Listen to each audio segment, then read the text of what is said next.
Bonjour. Nous allons vous présenter FSE, le premier portail d'études en ligne disponible en Mauritanie. Donc ici, nous avons la page d'accueil. Pour y accéder, tout simplement cliquez sur Entrée. Donc là, pour ceux qui sont inscrits, vous mettez votre mot de passe et votre username.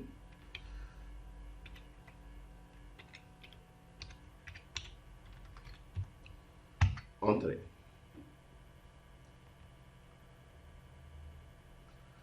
On se retrouve sur la page d'accueil, qui est la page d'accueil des étudiants, qui s'appelle Classroom.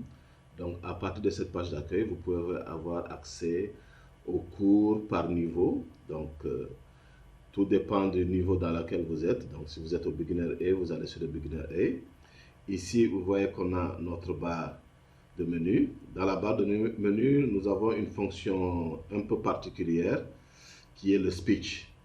Pour ceux qui parlent un peu anglais, vous savez ce que veut dire le speech. Donc, quand on va sur le speech, nous avons une application qui vous permet de prononcer tout ce que vous allez écrire. Là, par exemple, nous avons des images. Si, par exemple, vous n'arrivez pas à lire le nom d'une image ou bien une phrase quelconque, il suffit juste de la taper ici.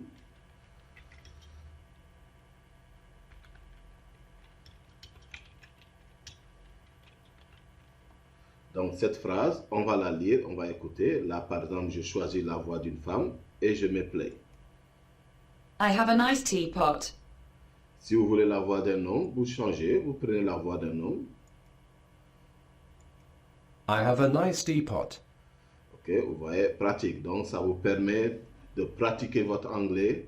S'il y a un mot que vous n'arrivez pas à prononcer, une phrase que vous n'avez pas prononcée, il suffit juste de cliquer sur Speech et vous avez cet outil qui vous permet de prononcer facilement.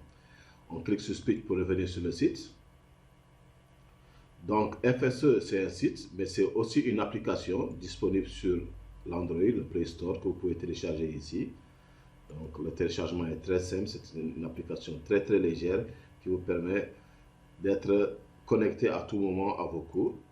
Donc, ici, nous avons les menus. On peut aussi parcourir les cours directement à partir d'ici. Donc, vous avez la première leçon, leçon 2, etc. en fonction du niveau. Dans la zone Practice, vous allez avoir souvent des exercices qu'on donne, des petits exercices à répondre, des vidéos, des textes. Donc là, par exemple, vous avez un exercice ici. Write down the correct form of the verb to be in the present tense. Donc ici, Moussa is, he is, Amadou and Ahmed are, I am very hungry, he is. Je vérifie si j'ai tout bon. Il me demande de confirmer, je confirme. Tanana, j'ai une étoile. Ok, donc si on va sur le verbe to have, imaginons que Ahmed, to have, ça doit donner has. Si je fais une erreur ici, je mets have. Sidi is. Amadou, je mets have. Je mets is. Si je mets vérifier, je confirme. Et là, vous voyez, tout ce qui est faux est souligné en rouge. Donc là, nous allons dans Classroom. Donc, Classroom, c'est là où on a tous les cours par catégorie et par niveau. Conversation, conversation. Donc, dans la rubrique conversation, vous avez des vidéos. Ce sont des dialogues vraiment très simples pour débutants. Donc, il suffit juste de cliquer sur la vidéo et vous pouvez écouter. How are you? Ce sont des petits dialogues très simples, très faciles à pratiquer. Oui. Donc, vous avez plusieurs vidéos. Une fois que vous pouvez fermer la vidéo et voir le texte du dialogue. Donc ici, si je veux voir le texte du dialogue,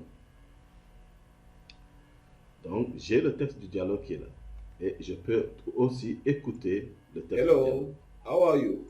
Ok, donc vocabulary, donc pour ceux qui savent ce que c'est, apprendre de nouveaux mots, de nouveaux trucs. Donc ici, on va parler de tout ce qui est home. Donc, ce qu'on trouve à la maison, des petits trucs facilement. Donc, si vous avez une petite animation pour apprendre les parties du corps, c'est très multimédia. Ok, là, on retourne. Ici, par exemple, vous avez une image qui illustre quelque chose. Donc, cette illustration dépend de ces deux verbes, to cough or to sneeze. Et on vous donne ici un exemple. Cover your mouth and nose when you cough or sneeze. Ici, si vous cliquez, vous allez avoir la lecture de la phrase. Donc, vous pouvez savoir ce que c'est. Pour ceux qui ne savent pas, voilà les images, etc. Donc, Campus, c'est juste pour partager les travaux de nos élèves. Là, par exemple, nous avons nos élèves en développement web qui ont fait certains TP, donc nous les partageons sur le site. Beginner A, c'est pour les débutants, carrément. Donc, à partir de là, vous avez vos leçons. Là, par exemple, si je prends la toute première leçon, donc, nous avons une petite introduction, nous avons ce que ça veut dire, etc. Donc, ce sont des petites notions pour les débutants, carrément, et ainsi de suite maintenant, leçon suivante, etc. Donc, voici notre application. C'est une application très simple, très ludique, qui va vous permettre d'apprendre et de pratiquer votre anglais facilement à la maison, au bureau, partout où vous êtes, sans quitter votre confort. Pour vous inscrire